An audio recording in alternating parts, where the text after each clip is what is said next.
Perdido en la montaña salvaje. La épica supervivencia de Juanito Oyarzabal en el K2, 2004. El viento ulula con fuerza desatada en las alturas del K2, la segunda montaña más alta del planeta. Son más de las 2 de la madrugada y la temperatura ronda los menos 30 grados Celsius. A 8.000 metros de altitud, en la zona de la muerte, la oscuridad es absoluta salvo por el haz tembloroso de una linterna frontal. Un alpinista avanza solo por la ladera helada, luchando contra la ventisca y el agotamiento. De repente su luz capta una silueta inmóvil medio enterrada en la nieve. Es un cuerpo humano.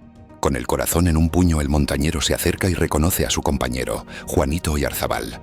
Está inconsciente, casi congelado, perdido en la noche después de lograr la cumbre horas antes. En ese momento crítico, a más de 8 kilómetros de altura, comienza uno de los rescates más extraordinarios y contrarreloj en la historia del himalayismo español. Juanito, ¿puedes oírme?, grita desesperado el alpinista, intentando reanimar a su amigo con palmadas en la cara y palabras de aliento que se pierden en la ventisca. Apenas obtiene respuesta, y sabe que cada minuto cuenta bajo ese frío extremo. Sin dudarlo un segundo más, lo incorpora sobre sus hombros e inicia el descenso hacia el campamento 4, que por suerte no está lejos. Cada paso es una batalla contra la muerte, pero el montañero no piensa rendirse. Horas más tarde, en el campamento base, los walkie-talkies crepitan con noticias dramáticas. Sebastián Álvaro, el director de la expedición y del legendario programa Al filo de lo imposible, pregunta con voz tensa: «Juan Vallejo, ¿cuál es la situación? ¿Han regresado todos?». La respuesta llega con estática: «Edurne y yo estamos en el campo 4, pero Juanito no ha llegado». Tras un silencio sepulcral, la voz de Álvaro vuelve cortante: «¿Dónde está Ferran?». Nueva pausa angustiosa. Finalmente Vallejo responde: «Ferran ha salido a buscar a Juanito». En ese instante todo el equipo contiene el aliento. Allá arriba, al límite de la supervivencia, 2 hombres luchan por sus vidas en la montaña más temida de la Tierra. Bienvenidos a Crónicas Insólitas. En el episodio de hoy reviviremos la odisea de Juanito Oyarzabal en el K2 en 2004, una expedición épica que casi terminó en tragedia. Acompáñanos a descubrir cómo este veterano alpinista español desafió la muerte en la montaña salvaje y sobrevivió para contarlo. La montaña de las montañas. K2 y la promesa de no volver. El K2, con sus 8.611 metros de altura, se yergue en la cordillera del Karakorum como una pirámide de roca y hielo de belleza sobrecogedora y peligro letal. Apodada la montaña salvaje, es célebre por ser incluso más exigente y temible que el Everest. Sus laderas abruptas no conceden tregua. No existe una ruta fácil en el K2. Las tormentas aparecen sin aviso, y sus pendientes técnicas, como el malogrado cuello de botella, han reclamado muchas vidas. De hecho, históricamente, por cada 4 personas que han alcanzado la cima, una no regresa con vida, lo que convierte al K2 en una de las cumbres más mortíferas del planeta. Juanito Oyarzabal conocía muy bien esos riesgos. Nacido en Vitoria, País Vasco, y apodado el hombre de los 14 8000, para 2004 ya era leyenda del alpinismo. En 1999 se había convertido en la 6ª persona en escalar las 14 montañas de más de 8.000 metros sin oxígeno suplementario. Entre sus conquistas estaba el propio K2, al que había subido por primera vez en 1994. Aquella ascensión del 94 fue histórica para el equipo español de Al filo de lo imposible, que logró la cumbre por la difícil arista norte. Sin embargo, la gloria se transformó en pesadilla cuando, durante el descenso, la expedición sufrió la pérdida de un compañero. Acho Apellaniz falleció tras la cumbre, convirtiendo el mayor éxito en el peor de los fracasos. Muy afectado por esa tragedia, el equipo juró que jamás regresaría al K2. La montaña había cobrado un precio demasiado alto y sus heridas seguían abiertas. Los años pasaron y el llamado de la montaña siguió resonando. En 2004 se cumplían 50 años de la primera ascensión histórica al K2 por parte de los italianos Achille Compagnoni y Lino Lacedelli en 1954. Para conmemorar el cincuentenario, varias expediciones internacionales planearon ascender de nuevo la montaña. A pesar de las promesas pasadas, el veterano director Sebastián Álvaro decidió que Al filo de lo imposible volvería al K2 para una nueva aventura, la que sería ya la 4ª expedición del programa a esta cima. El objetivo no solo era coronar la montaña, sino también filmar un documental memorable de la ascensión. Quizás en el fondo era una oportunidad de hacer las paces con el K2 tras la amarga experiencia de 1994.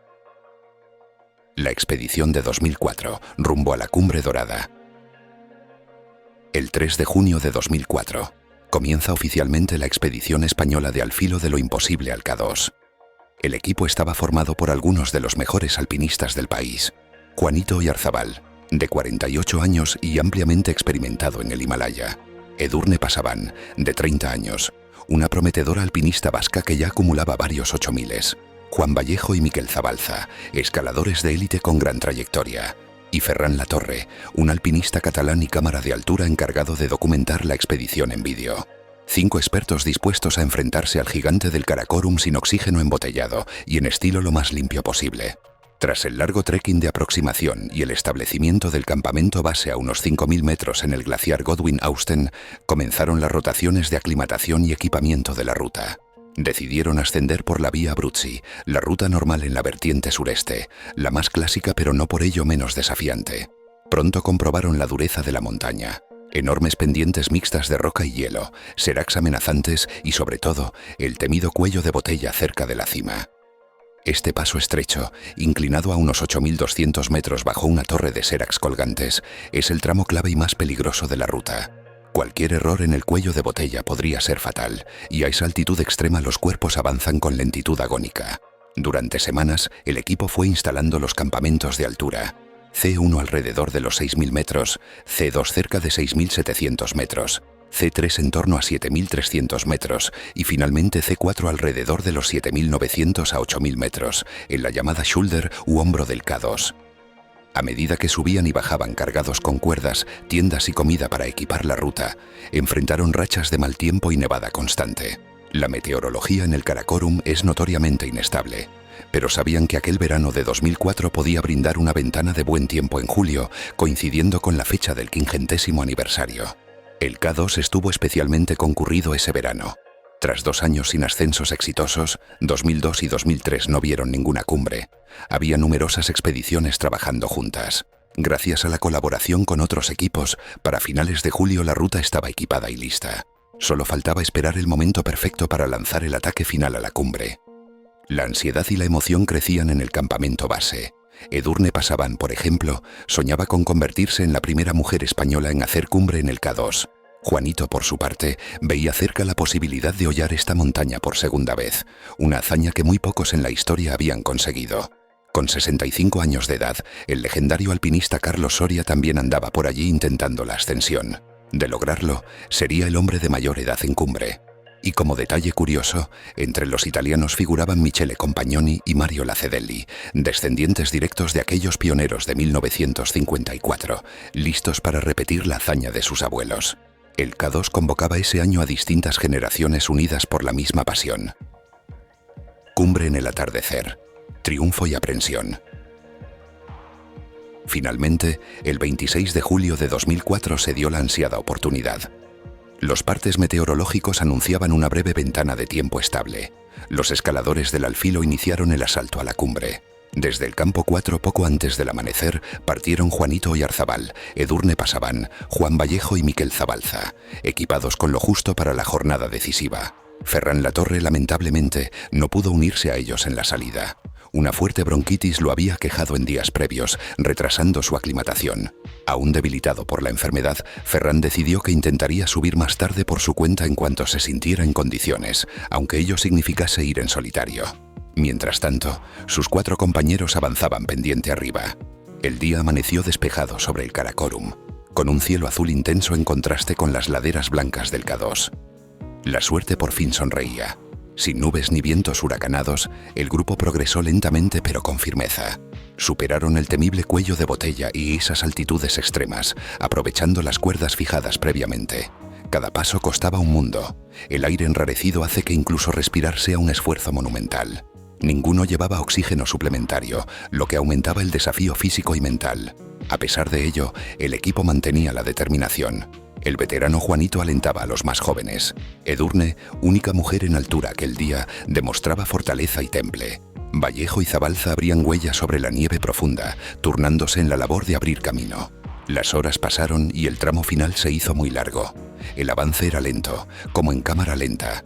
El sol empezaba a descender en el horizonte cuando, finalmente, sus figuras coronaron la cumbre. Eran aproximadamente las 17:50 de la tarde cuando Juanito, Edurne, Juan y Miquel pisaron la cima del K2. Contra todo pronóstico lo habían logrado. Se abrazaron con las pocas fuerzas que les quedaban, exultantes al estar en la cumbre de la montaña de las montañas. La ascensión supuso también hitos personales importantes. Edurne Pasaban se convirtió en la primera mujer española en coronar el K2, y Juanito Oyarzábal ingresó en el selecto grupo de alpinistas que habían logrado hacer cumbre 2 veces en esta montaña legendaria. Era un momento de euforia, de realización personal y colectiva, y de homenaje a medio siglo de historia alpina. Pero la cima en el K2 es la mitad más peligrosa. El grupo era consciente de que se encontraba en una situación delicada. Alcanzar la cumbre tan tarde, casi a las 6 de la tarde, significaba que les quedaban pocas horas de luz para descender. El atardecer dorado sobre el Karakorum daba paso a una noche que prometía ser gélida y oscura. Muy por encima de los 8.000 metros, cualquier imprevisto puede volverse fatal.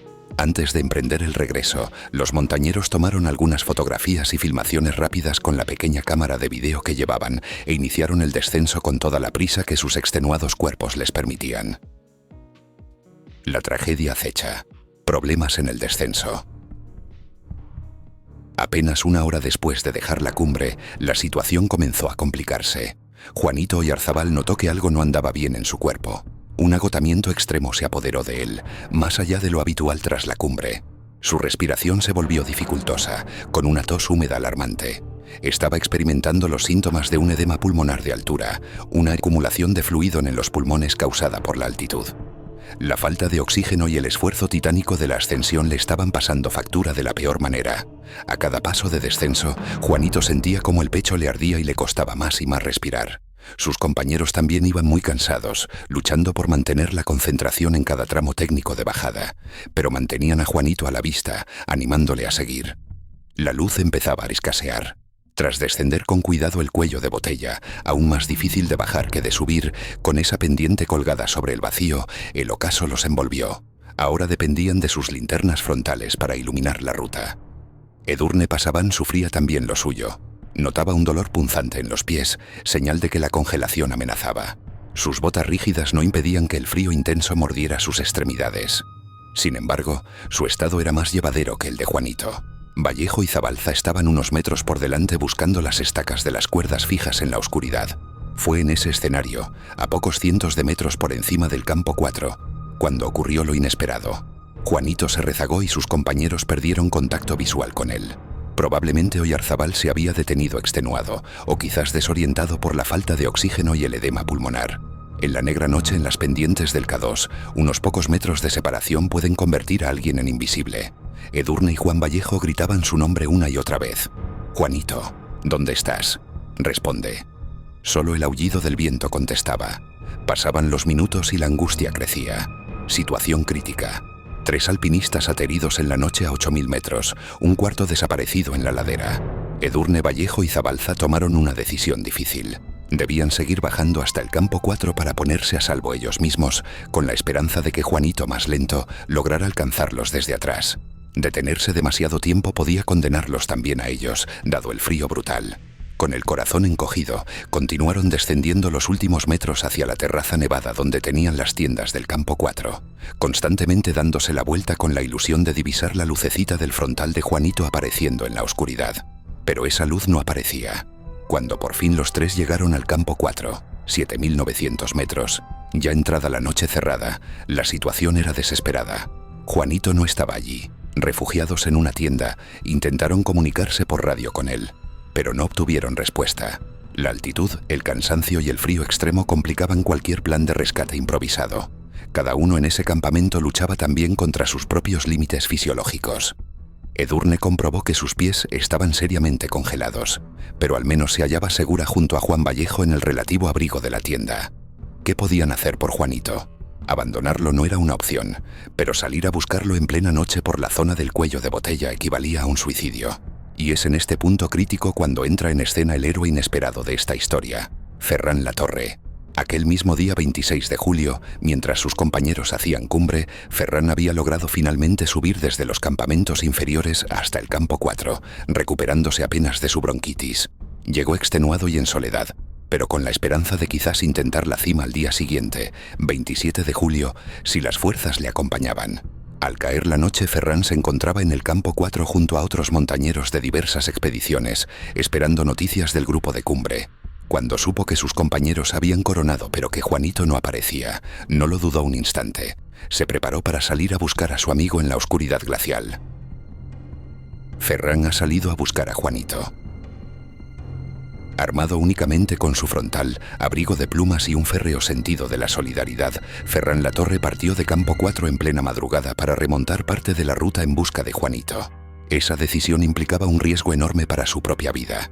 Significaba renunciar a descansar y a su posible intento de cima y aventurarse en solitario en la noche del K2, con temperaturas de congelador industrial y la vía difícil de seguir entre rocas y hielo. Pero Ferran sabía que cada minuto contaba para salvar a Juanito de una muerte segura por hipotermia o mal de altura. Ferran escalaba a ciegas por la ladera cuando, de pronto, distinguió algo inquietante. Una sombra humana que deambulaba fuera de la ruta marcada. Era Juanito Oyarzabal, apenas visible en la distancia, moviéndose errático y lentamente. En realidad, Oyarzabal había estado vagando perdido en la oscuridad, incapaz de encontrar el camino al campamento. Con el edema pulmonar ahogándolo y probablemente alucinando por la falta de oxígeno, había salido de la ruta y terminado en un ventisquero. Acumulación de nieve, no muy lejos del Campo 4, pero lo suficientemente apartado para no ver las tiendas ni ser visto. Ferran encontró a Juanito en muy mal estado. Semiconsciente, con signos de hipotermia severa y congelaciones en pies y manos por las largas horas expuesto al frío intenso. Sin la intervención oportuna, Juanito habría sucumbido en poco tiempo. Ferran pasó a la acción. Logró que Juanito se sentara y le habló con firmeza para mantenerlo despierto. Le administró allí mismo una inyección de medicamento para intentar reanimarlo y frenar los efectos del mal de altura. Esa dosis de emergencia resultó crucial para darle a Oyarzabal una oportunidad de resistir. Luego, con paciencia y enorme esfuerzo físico, Ferran prácticamente cargó a Juanito y lo guió de regreso hacia el Campo 4. Luchando contra su propio cansancio y la falta de oxígeno, consiguió arrastrar a su compañero los últimos metros. Finalmente, en las primeras luces del 27 de julio, Ferran Latorre entraba tambaleándose en el Campo 4 junto a Juanito Oyarzabal, salvándole la vida a más de 8.000 metros de altitud. La noticia corrió inmediatamente por radio hasta el campamento base. Los tenemos. Juanito está vivo y a salvo en el Campo 4. La tensión acumulada durante la noche dio paso a una inmensa sensación de alivio entre todos los equipos en la montaña. Sebastián Álvaro y el resto del personal en base, que habían pasado la noche en vilo organizando el operativo de rescate, celebraron emocionados. Sin embargo, la misión aún no terminaba. Ahora había que bajar a Juanito y Edurne lo más rápido posible para que recibieran atención médica. Ambos estaban heridos y vulnerables, y la montaña seguía guardando peligros en el camino de descenso. Descenso agónico y evacuación aérea. Con las primeras luces del día 27 se puso en marcha un descenso contrarreloj. Juanito Oyarzabal estaba vivo pero en condiciones precarias. Sus pies estaban gravemente congelados, prácticamente insensibles, y apenas podía mantenerse en pie sin ayuda. Edurne Pasaban, por su parte, también sufría congelación en sus pies, aunque en su caso podía caminar por su propio pie. Luego se sabría que perdería parcialmente 2 dedos debido al daño. Además, Juanito arrastraba los efectos del edema pulmonar. Aún tenía dificultades para respirar y se encontraba extremadamente débil. Era impensable que bajara por su propio pie sin asistencia. Aquí fue vital el apoyo colectivo. Juan Vallejo, Miquel Zabalza, Ferran Latorre y miembros de otras expediciones presentes se coordinaron para ayudar físicamente a Juanito en cada tramo de la bajada. Le dieron líquidos, lo abrigaron y prácticamente lo escoltaron y sostuvieron mientras iban perdiendo altura. Con infinita precaución, fueron descendiendo con Juanito escalón por escalón de la montaña, ayudándolo en cada rappel y tramo difícil. Cada metro de descenso traía aire más denso y temperaturas más benignas, lo cual mejoraba ligeramente la condición de Juanito. Desde el campo base, Sebastián Álvaro logró coordinar un helicóptero de rescate del ejército pakistaní. En cuanto Juanito y Edurne alcanzaron el campamento base, la aeronave los recogió y los trasladó primero a Skardu y luego a Islamabad, donde recibirían atención médica. Tras un día entero de esfuerzos, el 28 de julio al mediodía tanto Juanito Oyarzabal como Edurne Pasaban y el resto del equipo lograron llegar al campamento base. Fue un momento emocionante. Todos los presentes estallaron en aplausos al ver aparecer a los 2 alpinistas, vivos de milagro tras su odisea en la montaña. El rostro de Juanito estaba demacrado por el esfuerzo y el frío sufrido. Edurne cojeaba visiblemente. Rápidamente ambos fueron examinados por médicos de la expedición allí mismo. Confirmaron que Juanito presentaba congelación severa de nivel 4 en todos los dedos de sus pies. negros y sin riego sanguíneo, además de síntomas de edema pulmonar ya aliviados tras perder altitud. Edurne tenía congelaciones de menor gravedad en varios dedos de los pies. Sin más dilación, esa misma tarde un helicóptero militar alcanzó el campamento base del K2. La operación fue delicada, pero el piloto logró sostener la nave sobre el glaciar lo suficiente para embarcar a los dos montañeros. Oyarzábal y Pasaban fueron evacuados volando valle abajo hacia Skardu. Desde allí, otra aeronave los trasladó a Islamabad, la capital pakistaní, completando así una evacuación sanitaria completa en menos de 48 horas desde que hicieron cima. La rapidez del rescate fue calificada como ejemplar. Posiblemente uno de los operativos de salvamento más eficientes en la historia del Himalaya, según reconocería el propio Sebastián Álvaro. Epílogo. El precio de la gloria y el espíritu de la montaña. Juanito Oyarzábal sobrevivió a la montaña salvaje, pero no salió ileso. Los diagnósticos médicos confirmaron lo inevitable. Las congelaciones habían destruido los tejidos de sus pies. De regreso en España, los cirujanos debieron amputarle todos los dedos de los pies. Edurne Pasaban tuvo más suerte. Perdió parcialmente 2 dedos, pero pudo conservar la mayoría gracias a un tratamiento rápido en cámara hiperbárica. Ambos alpinistas tuvieron que afrontar largas recuperaciones físicas y emocionales tras el trauma vivido en el K2. Sin embargo, en su espíritu no hubo arrepentimiento. Así es el K2, así de dura es la montaña, declararía Oyarzábal con filosofía a la prensa tras recuperarse. Edurne, por su lado, admitió que aquella noche infernal descendiendo del K2 fue el momento más aterrador de toda su carrera. Y contra todo pronóstico, ambos siguieron escalando tras recuperarse. La pérdida de sus dedos no detuvo a Juanito Oyarzábal. Adaptó botas especiales y continuó con expediciones, empeñado incluso en lograr escalar por segunda vez todos los 8000, un proyecto que eventualmente abandonaría por problemas de salud en 2016, después de sumar varios 8000 más sin oxígeno. Edurne Pasaban, por su parte, perseveró en su sueño y finalmente se convirtió en la primera mujer en ascender las 14 cumbres de 8000 metros en 2010, consolidando su nombre en la historia del alpinismo. La expedición de 2004 al K2 quedó documentada en el episodio K2, el gran cristal de al filo de lo imposible, y pasó a la historia como una de las más dramáticas e inspiradoras del alpinismo español.